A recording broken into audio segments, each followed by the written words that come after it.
Hello, I'm Dan Klefstad, author of Fiona's Guardians, a novel about humans who work for a 250-year-old vampire, a beautiful, manipulative vampire named Fiona. I think the best way to introduce this book is to read an excerpt. Most of this book is written from the point of view of the humans who do Fiona's dirty work for her. But a handful of times throughout the novel, Fiona addresses the reader directly. And this is one of those times. It's right at the beginning of the novel. Hello, mortal. I'm touched by your interest in those who work for me and those who used to. A handful truly deserve to be remembered in a book that never goes out of print. Their loyalty and talent are the reason I've existed for 2.5 centuries. A few, however, earned the painful and premature deaths detailed in these pages. For me, loyalty comes first and must be constant. That's not to say a partnership with me can't end in mutual agreement. It just never happened before. Still, I may allow my current guardian to retire. After serving longer than any other, he might well live his remaining years in a manner of his choosing. This would create an opportunity for another to earn his substantial salary and benefits. But a warning is in order.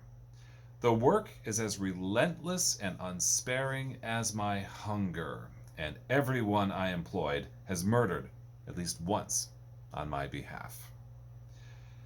Not that this is the preferred option. There are other, less extreme ways to obtain blood for me, and Daniel built a robust network that could be handed off to a successor. He's in the car now, looking at his watch, wondering when we can go home to his decanter of scotch. From what I see, nothing in your cabinet would satisfy him, so rest assured I won't leave with any of your bottles. I see you've been reading job postings. Do not ask if I offer a retirement plan. In truth, I've never understood the concept. Each evening I awake knowing I'm the chief executive for extending my life, so ceasing work would amount to suicide.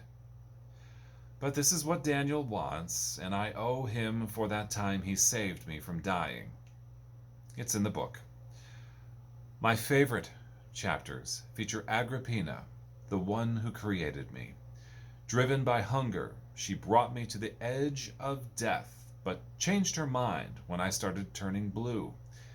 She claimed she saw something worth preserving, a simple, unselfish nature that disappeared when she opened a vein for me. Since that moment, the only feeling I've known, besides adoration for her, is a craving that never ceases.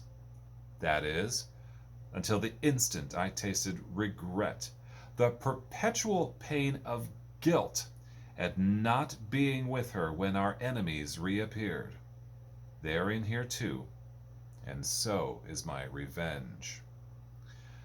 Go ahead, indulge your curiosity.